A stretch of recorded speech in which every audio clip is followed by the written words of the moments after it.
And they take care of business in an easy 33-22 ugly win over the Chicago Bears. Mostly ugly because the Bears were turnover machined in the game. But regardless, Cardinals 10-2 were breaking down the entire game. How Cliff Kingsbury was able to ease his stars back into the game and prepare for big matchup showdown on Monday Night Football. It's Bo, it's Alex, it's Locked On Cardinals.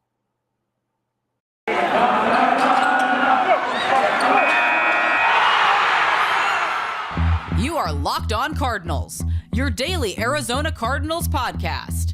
Part of the Locked On Podcast Network, your team every day.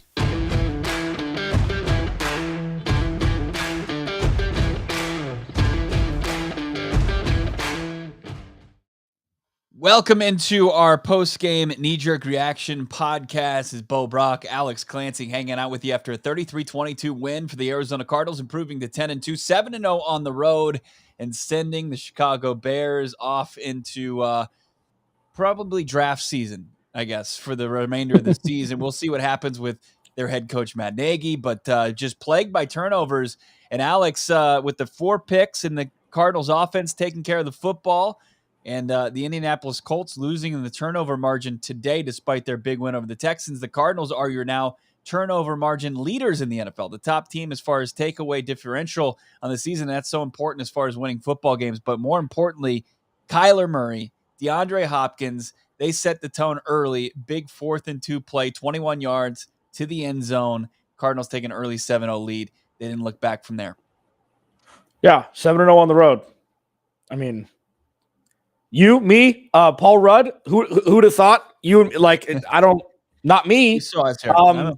It's when you could turn the opposing team over 4 times, you win a lot of games. And when the Cardinals do that multiple times over the course of the season on the road, they set themselves up for a lot of wins. And if they can put it together with playing at home, might have something cooking here. But all in all, Kyler Murray had as many incompletions as he did total touchdowns. That's a recipe for a very, very solid, little ugly you mentioned, but solid win on the road against an inferior opponent. Win and move the hell on. Well, I mean, it's the team as a complete cohesive unit taking care of business twice. Not once, but twice against Andy Dalton, where Kyler Murray hasn't had to throw many yards. I mean, he has 20 completions between the 2 games he's gone against Andy Dalton as his counterpart. 20 total completions, and he went 11 for 15 today, 123, 2 touchdowns. He had the 2 rushing touchdowns on the ground. Arizona Cardinals just continue to dominate the Red Rifle. This was, as fun it was to get the gang back together, to get Kyler and Nuke back in the offensive starting lineup. This was a just complete dismantling of the Bears on offense. Sure, they had a 14-yard drive and a 13-yard touchdown drive. But other than that, I mean, it was tough sledding for this Bears offense, and the Arizona Cardinals, they were just forcing turnover after turnover. You had a pick from Byron Murphy. You had 2 picks from your safeties. You had one from Jalen Thompson, one from Budda Baker, and then one from Zach Allen, the big man, rumbling down the sidelines. But, man, I mean, it was just easy for the Arizona Cardinals offense, or at least they made it look easy. And on an ugly day like today, it was a great afternoon for defensive football. Yeah, for sure. I mean, that interception by Andy Dalton is Andy Dalton's career in a microcosm. Just the Zach Allen one? Yeah. I mean, I understand that you throw it to the spot a lot of times with screen passes, and Zach Allen obviously watched his film because after throwing the ball to David Montgomery so much in the first half that you can kind of pick it. But sweet mother, how do you not see a large man moving towards that way to pick off the ball? With games that are played that you're supposed to win. The Minnesota Vikings just lost at the buzzer to the Detroit Lions. Something like that where there are going to be hiccups throughout the year. And, sorry? They finally got one. Yeah. But it's just like, the Vikings, we looked at a team like, oh, man, this could be a team the Cardinals could see as a 6 or 7 seed. And then you're starting to see teams weaken. You're starting to see teams strengthen, like the 49ers, even though we give Kyle Shanahan a lot of crap. The Cardinals continue to be consistent. It doesn't matter who leads the team strength-wise, whether it be the offense or defense on any Sunday. It's happening. So right. 1 to 22, their starters on the field comprehensively are the best team in football. They're the best team in football.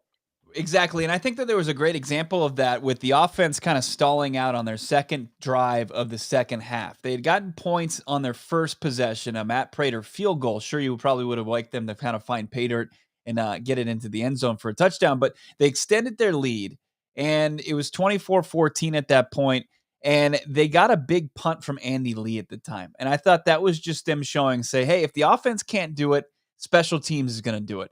And then special teams, the defense comes up with a big sack. It was Jordan Hicks' second sack of the game. It looked like the defense was going to get off the field. And then you had a boneheaded play by, was it Dennis Gardeck that had the roughing of the kicker on that play?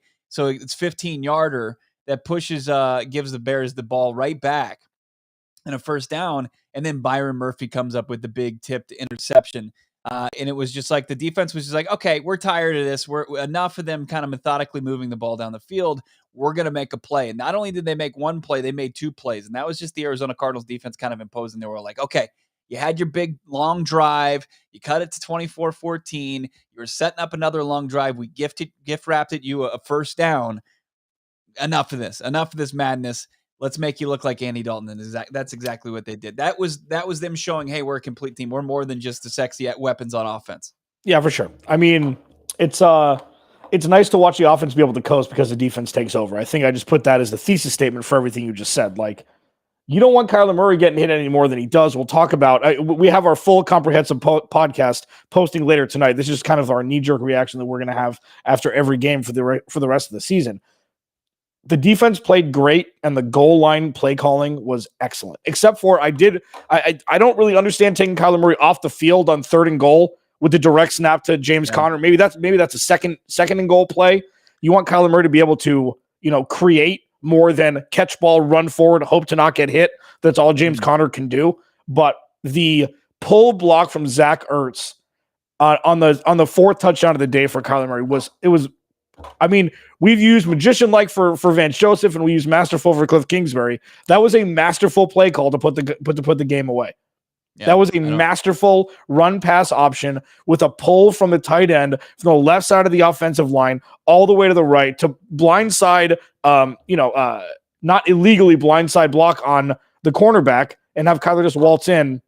It's a beautiful thing.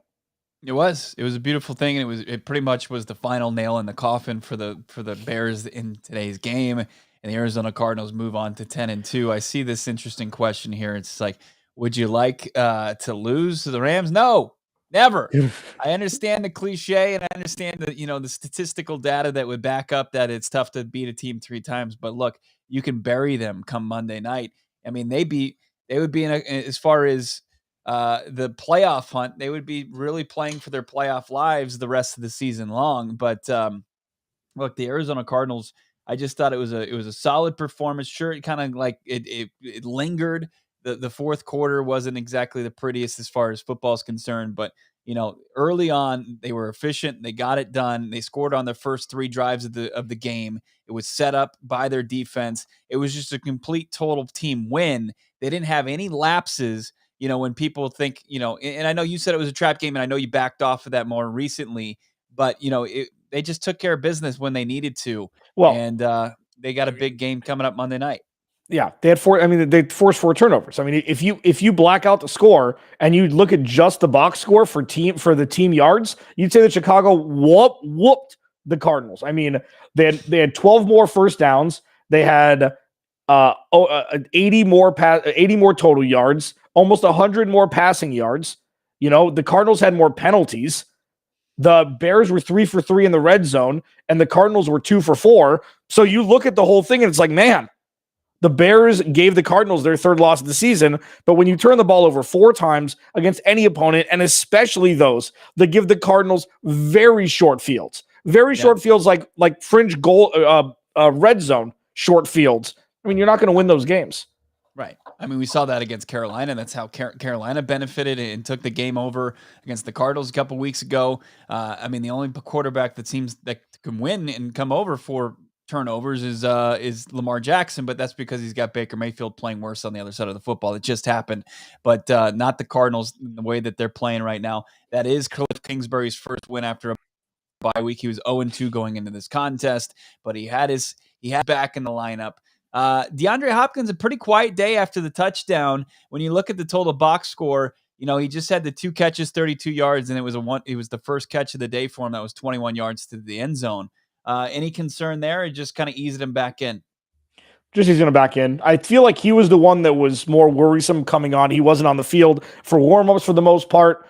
You need him, not as much as you need Kyler Murray, but as much as you need Kyler Murray, and him running and needing his speed and needing his hamstring to be at full health or as close to full health as possible. Kyler can play with a clipped wing, I guess, more than DeAndre Hopkins can play without a hamstring at full strength. So, and also it was game flow too. Like you didn't need him. You didn't need him. The leading receiver had 36 yards. It was James Conner. You can't look at the numbers during this game with all the turnovers that happened. You just can't do it. Well, and you also like just the conditions. You say, hey, it's not great conditions to bring your guy back from a hamstring injury that, more so than the ankle can be something that you can re-injure. And then DeAndre is playing this game the rest of the season. Is he in? Is he out? Now, pretty quiet day for him as far as going out there and running a ton of routes and having to make big plays. Instead, you just get in, you get out, and you get him back on the mend and ready for a big game against Jalen Ramsey under the bright lights of Monday Night Football in Week 14. It's fantastic. Yeah. It's all in all, first, second to last second, the Cardinals were in control. They got a win against a bad team on the road, moving to 7-0 on the road. Like, it's fun to be able to talk about Kyler Murray playing football, but it's really been the same kind of storylines with Kyler Murray and DeAndre Hopkins on the field or off the field over the last month. It's been the defense has been controlling the game. James Conner's been the offensive MVP. The offensive line has been fine, and the pass rush has been okay, but the secondary has been exemplary compared to what we thought they were going to be when their season started. Like, the storylines are the same. And as you said to start the season, that you think the defense is going to be the star of this team, and it has been. The Cardinals have put up a lot of points, but the defense has put the Cardinals in a situation to put up a lot of points. Mm-hmm. Yep. I mean, that's the recipe right there. And as I mentioned, the Cardinals right now, the top team as far as turnover differential, and with an offense that's as lethal as they are, and especially with when it's close and in the red zone and inside the 20, it's just game over. And that's why they're the best record in the NFL at 10-2. Arizona Cardinals now 7-0 on the road. Just impressive, and putting themselves in a prime spot to clinch a playoff game. I don't think that's official yet that they've clinched a playoff spot, but damn it, I think the maths proves that they're in a prime position for that. We want to tell you that this is a simple way that you can get your TV together with DirecTV Stream without the hassle. It brings you live TV and your on-demand favorites together like never before, which means you can watch your favorite sports, movies, and shows all in one place. And the best part, Alex, there's no sign-up fee. There's no annual contract. So stop waiting to get your TV together. You can learn more at directtv.com. That's directtv.com. Yeah, Kyler went over 10K yard passing. Impressive. Ton of milestones today. First time Cliff Kingsbury and Kyler Murray have reached the 10-win mark. Just keep checking things off the list, boys.